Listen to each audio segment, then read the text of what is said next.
ரிஷபராசி அன்பு நேயர்கள் அனைவருக்கும் வணக்கங்க. இன்றைக்கி நம்மளுடைய சேனலில் என்ன மாதிரியான விஷயங்கள்லாம் பார்க்க போகிறோன்னா, உங்கள் வாழ்க்கையில் தொடர்ச்சியாக போன வாரத்துலேருந்து முந்தின வாரம் வரைக்குமே நிறைய விதமான பிரச்சனையை பார்த்துட்டு வந்திருப்பீங்க, தடைகளை பார்த்துட்டு வந்திருப்பீங்க, பிரச்சனையை பார்த்துட்டு வந்திருப்பீங்க. இந்த பிரச்சனையெல்லாம் இதுக்கப்புறம் தொடருமா?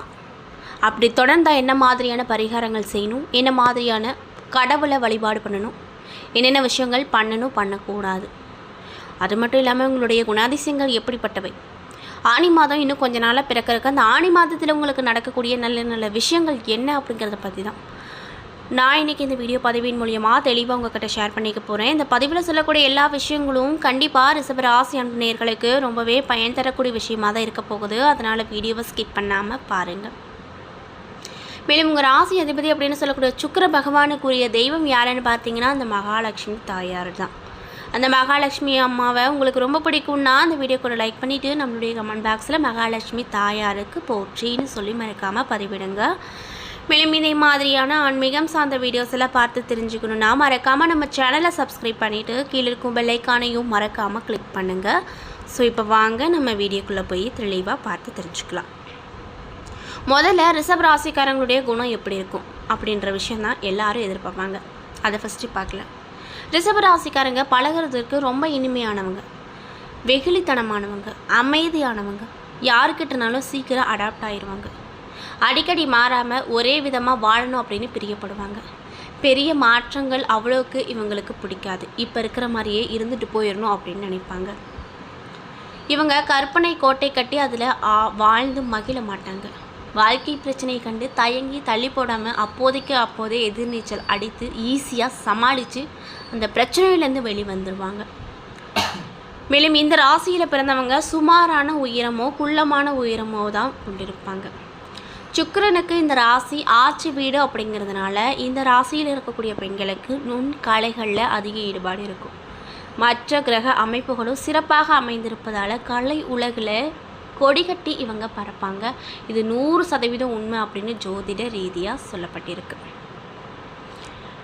அது மட்டும் இல்லாமல் எவ்வளவு தான் நண்பர்கள் இருந்தாலுமே ஒரு சில பேர் மட்டும் தன்னுடைய பக்கத்தில் வச்சுக்குவாங்க. ஃப்ரெண்ட்ஸ் கிட்ட எவ்வளவு சுமூகமாக பேசினாலுமே ஓரளவு, அதாவது குட்டி குட்டி ரகசியத்தை தன்னோட மனதில் கண்டிப்பாக வச்சுருப்பாங்க. அதை வெளியே யாருக்கிட்டையும் எவ்வளோ க்ளோஸான ஃப்ரெண்டாக இருந்தாலும் அவங்கக்கிட்டையும் சொல்ல மாட்டாங்க. ரிஷபராசிக்காரங்களை பொறுத்த வரைக்கும் சிலர் அதிக தர்ம சிந்தனை கொண்டவங்களாக இருப்பாங்க. பிரதிபலனை எதுவும் எதிர்பார்க்காம உதவி செய்யக்கூடிய தன்மை பெற்றிருப்பாங்க. சண்டையை கண்டா அந்த இடத்துல இருக்க மாட்டாங்க. ஆனால் அவங்களுக்கு கோபம் வந்துருச்சுன்னா அடக்கி கொள்ள முடியாமல் சின்ன பின்னமாக்கி தான் மற்றவங்களை விடுவாங்களாம். ரிஷபராசிக்காரங்க திருமண விஷயத்தில் மிக அக்கறை காட்டக்கூடிய நபர்களாக இருப்பாங்க. மேலும் இந்த ராசிக்கு சுக்கிரன் சொந்த வீட்டு காரகன் அப்படிங்கிறதுனால சந்திரன் உச்சமாகவும் இருப்பதால் இந்த ராசிக்காரங்க மன வாழ்க்கையை ரொம்ப மகிழ்ச்சியாக வாழ்வாங்க. மேலும் இந்த ராசிக்காரங்களுக்கு கன்னி ராசியிலோ மகர ராசியிலோ பிறந்தவங்க ஜோடி சேர்ந்தாங்கன்னா மிக பொருத்தமாக இருக்கும். வாழ்க்கையில் பெரிய பெரிய உச்சத்துக்கு செல்வாங்க அப்படின்னு சொல்கிறாங்க. மேலும் இவங்களுக்கு சிம்ம ராசி கும்ப ராசி சேராமல் இருப்பது நல்லது அப்படின்னு சொல்கிறாங்க.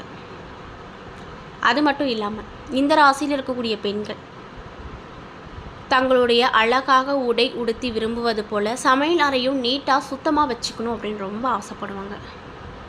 சிலரிடம் வேலைகளும் நர்வீஸும் நல்லினமும் கவர்ச்சியும் இருக்கும்.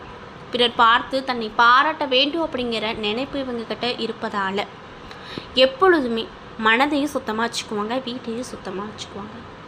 இந்த ராசிக்காரங்க வெள்ளை உடை தான் அதிகமாக விரும்பி உடுத்துவாங்க. வண்ண துணியாக இருந்தாலுமே கொஞ்சமாவது அதில் தும்பைப்பூ மாதிரி சலவை துணியே உடுத்துவாங்க. எந்த காரியத்தையும் திறன்பட செய்வதோடு குறுகிய நேரத்தில் செஞ்சு முடிக்கக்கூடிய ஆற்றல் இவங்கக்கிட்ட அதிகமாக இருக்கும். தனக்கென ஒரு வழியை ஏற்படுத்தி அந்த வழியில் தான் செல்வாங்க. இலகிய மனமும் தளராத சிந்தனையும் கொண்டவங்க தான் இவங்க அதாவது இப்படிப்பட்ட உள்ளம் படைத்த ரிஷபராசிக்காரங்களுக்கு அடுத்தடுத்து வரக்கூடிய விஷயங்கள் எப்படி இருக்க போகுது, என்ன மாதிரியான விஷயத்தில் கவனமாக இருக்கணும், என்னென்ன விஷயங்கள்லாம் பரிகாரம் மாதிரி உங்களுக்கு சொல்லப்பட்டிருக்கு, அது மட்டும் இல்லாமல் எந்த கடவுளை வணங்கணும் அப்படிங்கிறத பற்றி தான் நான் இந்த பதிவில் உங்கள்கிட்ட ஷேர் பண்ணிக்க போகிறேன். இந்த பதிவில் சொல்லக்கூடிய எல்லா விஷயமும் கண்டிப்பாக உங்களுக்கு ரொம்பவே பயன் தரக்கூடிய விஷயமாக தான் இருக்க போகுது. அதனால் வீடியோவை ஸ்கிப் பண்ணாமல் பாருங்கள். அது மட்டும் இல்லாமல் இந்த பதிவை ரிஷபராசிக்காரங்க பார்க்குறீங்கன்னா நான் சொன்ன விஷயம்லாம் உங்களுக்கு கரெக்டாக இருந்துச்சுன்னா நம்மளுடைய கமெண்ட் பாக்ஸில் கரெக்டுன்னு சொல்லி மறக்காமல் பதிவிடுங்க. ஸோ இப்போ வாங்க நம்ம வீடியோக்குள்ளே போகலாம். ரிஷப ராசியில் 3 நட்சத்திரங்கள் இருக்குது. அது என்னென்னு பார்த்தீங்கன்னா கார்த்திகை 2, 3, 4 பாதங்கள், ரோகிணி, மிருகசீரிஷம் 1 மற்றும் 2ஆம் பாதங்கள் என நட்சத்திரங்கள் இருக்குது. கிரகநிலையை ஆராய்ந்து பார்க்கும்போது ராசியில் சூரியன், தனவாக்கு குடும்பஸ்தானத்தில் புதன், சுக்கிரன், தைரிய வீரிய ஸ்தானத்தில் குரு, சுகஸ்தானத்தில் கேது, களத்திரஸ்தானத்தில் சந்திரன், தொழில் ஸ்தானத்தில் ராகு, லாபஸ்தானத்தில் சனி, அயனசைன போகஸ்தானத்தில் செவ்வாய் என கிரகநிலைகள் இருக்குது. இதனால் உங்களுக்கு என்ன மாதிரியான பலன் கிடைக்குன்னு பார்த்தீங்கன்னா தன்னுடைய நேர்மையான உணர்வுகளால் வாழ்க்கையில் வெற்றி பெறக்கூடிய ரிஷப ராசிக்காரங்களுக்கு இந்த காலகட்டத்தில் பணவரத்து அதிகமாக இருக்கும்.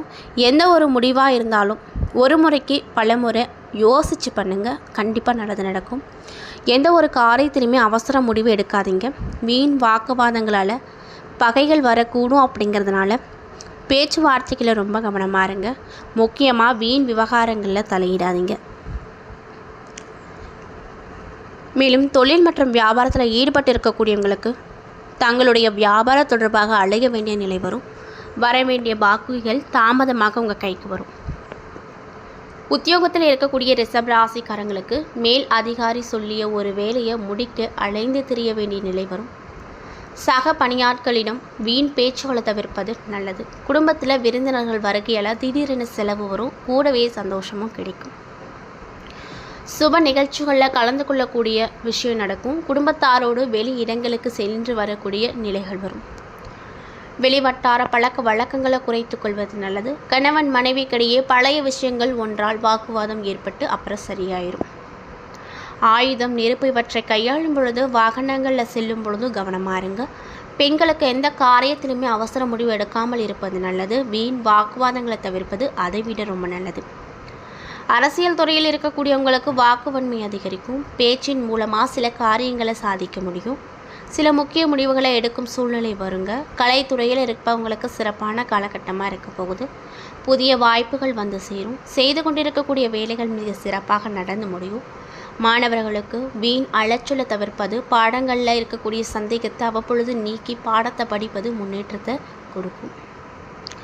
கார்த்திகை 2, 3, 4ஆம் பாதி நட்சத்திர நண்பர்களுக்கு இந்த காலகட்டம் எப்படி இருக்குன்னு பார்த்தீங்கன்னா உங்களது பொருட்கள் மீது கூடுதல் கவனமாக இருப்பது நல்லது. பணம் சம்மந்தப்பட்ட விஷயத்தில் ஈடுபடும் போது கவனத்தோடு இருங்க, கண்டிப்பாக நல்லது நடக்கும். வாழ்க்கை தரம் உயரும். உடல் ஆரோக்கியத்தில் கவனம் ரொம்ப தேவை. எல்லாவற்றிலுமே மனக்கவலை வரும். வாகனத்தில் செல்லும் பொழுது எச்சரிக்கை ரொம்ப தேவை. மேலும் ரோகிணி நட்சத்திர நண்பர்களுக்கு இந்த காலகட்டம் எப்படி இருக்க போகுது அப்படின்னு பார்த்தீங்கன்னா தாயின் உடல்நிலையில் கவனம் ரொம்ப அவசியம். திட்டமிட்டபடி காரியம் எல்லாமே செஞ்சு முடிக்குவீங்க. அது இருந்தாலுமே சில பல தடைகள் வரும். அதை எல்லாமே தகர்த்து செஞ்சு முடிப்பீங்க. எதிர்பாராத செலவு வரும். அப்படிங்கிறதுனால உங்கள் கையில் எப்பொழுதுமே பணத்தை வச்சுக்கிட்டே இருங்க. தேவையில்லாத செலவை குறைச்சிக்கோங்க. மருத்துவ செலவு உங்களுக்கு இந்த காலகட்டத்தில் அதிகமாக வரும். அப்படிங்கிறதுனால பார்த்து கவனமாக இருங்க. உடல் சார்ந்த விஷயத்தில் ரொம்ப கவனமாக இருங்க. சின்ன ஒரு விஷயமா இருந்தாலும் உடனே மருத்துவரை அணுகுங்க. உடல் நலத்தில் முக்கியமாக இந்த ரோகிணி நட்சத்திர நண்பர்கள் ரொம்ப கவனமாக இருக்கணும் அப்படின்னு வலியுறுத்தப்படுது. மிருகசீரிஷம் 1 மற்றும் 2ஆம் பாத நட்சத்திர நண்பர்களுக்கு இந்த காலகட்டம் எப்படி இருக்குன்னு பார்த்தீங்கன்னா தொழில் வியாபாரத்தில் கவனமாக இருப்பது லாபத்தை அதிகரிக்க உங்களுக்கு உதவிகரமாக இருக்கும். அதனால் தொழிலாக இருந்தாலும் சரி, வியாபாரமாக இருந்தாலும் சரி ரொம்ப கவனமாக இருங்க. முக்கியமாக பணம் சார்ந்த விஷயத்தில் கவனமாக இருங்க. பணவரத்து இந்த மிருகசீரிஷம் நண்பர்களுக்கு அதிகமாக இருக்கும். உத்தியோகத்தை பொறுத்த வரைக்கும் உத்தியோகத்தில் இருக்கக்கூடியவங்களுக்கு கூடுதலாக உழைக்க வேண்டிய நிலை வரும். நேரம் தவிர்த்து சாப்பிடுவதை நீங்கள் முக்கியமாக தவிர்த்திருக்கணும். ஏன்னா உங்களுக்கு ஆரோக்கியம் சார்ந்த விஷயத்தில் ரொம்ப கவனமாக இருக்கணும் அப்படின்னு வலியுறுத்துகிறாங்க. உழைப்புக்கேற்ற பலன் தாமதமாக தான் கிடைக்கும். சக ஊழியர்களிடம் அனுசரித்து போனீங்கன்னா உங்களுக்கு பலவிதமான நன்மைகள் வரும். மேலும் நீங்கள் என்ன மாதிரியான விஷயங்களை பரிகாரங்கள் மாதிரி பண்ணணும்னு பார்த்தீங்கன்னா துர்க்கை அம்மனை வெள்ளிக்கிழமை நாட்களில் அர்ச்சனை செய்து வழிபடுவது எல்லா பிரச்சனைகளுக்கும் ஒரு நல்ல தீர்வு கிடைக்க பெற செய்யும். ஸோ இந்த பதிவை ரிஷபராசிக்காரங்க பார்க்குறீங்கன்னா கண்டிப்பாக இந்த விஷயத்தை பரிகாரமாக பண்ணுங்கள். கண்டிப்பாக அந்த துர்க்கை அம்மனுடைய அருள் உங்களுக்கு முழுமையாக கிடைக்கப்பெற்று நீங்கள் எந்த விஷயத்தை நினச்சி விரதம் இருக்கீங்களோ அந்த விஷயத்தை எல்லாத்தையுமே நல்ல விஷயங்களாக மாற்றி அந்த அம்மன் கொடுப்பாங்க. மேலும் உங்களுக்கு காரிய தடைகள் அப்படிங்கிறது நீங்கும். அதே போல் உங்களுக்கு சந்திராஷ்டம தினங்கள் 29, 30, அதிர்ஷ்டம் தரக்கூடிய நாட்கள் 22, 23 அப்படின்னு சொல்லப்படுது. என்ன நண்பர்களே, இந்த பதிவுகளில் ரிஷபராசி என்பவர்களுடைய குணங்கள் எப்படிப்பட்டவை, ரிஷபராசிக்காரங்களுடைய வாழ்க்கை எப்படி இதுக்கு மேலே இருக்க போகுது, என்ன மாதிரியான கடவுளை வணங்கணும், என்ன மாதிரியான பரிகாரங்கள் பண்ணணும் அப்படிங்கிறத பற்றி தெளிவாகவும் விரிவாகவும் நான் இந்த பதிவில் உங்கள்கிட்ட ஷேர் பண்ணியிருப்பேன். இந்த பதிவில் சொல்லியிருக்கக்கூடிய எல்லா விஷயங்களும் கண்டிப்பாக ரிஷபராசிக்காரங்களுக்கு ரொம்பவே பயன் தரக்கூடிய விஷயமாக தான் இருந்திருக்கும். ஸோ வீடியோ பிடிச்சிருந்தா லைக் பண்ணுங்கள், ஷேர் பண்ணுங்கள். அது மட்டும் இல்லாமல் இதே மாதிரியான ஆன்மீகம் சார்ந்த வீடியோஸ் எல்லாம் பார்த்து தெரிஞ்சுக்கணும் அப்படின்னு ஆசைப்பட்டால் நம்ம சேனலை மறக்காமல் சப்ஸ்கிரைப் பண்ணிவிட்டு கீழே இருக்கும் பெல் ஐக்கானையும் மறக்காமல் கிளிக் பண்ணுங்கள். அப்போ தான் நம்ம சேனலில் போடுற எல்லா வீடியோவுமே நோட்டிஃபிகேஷனாக உங்கள்கிட்ட உடனுக்குடனே வந்து சேரும். நன்றி.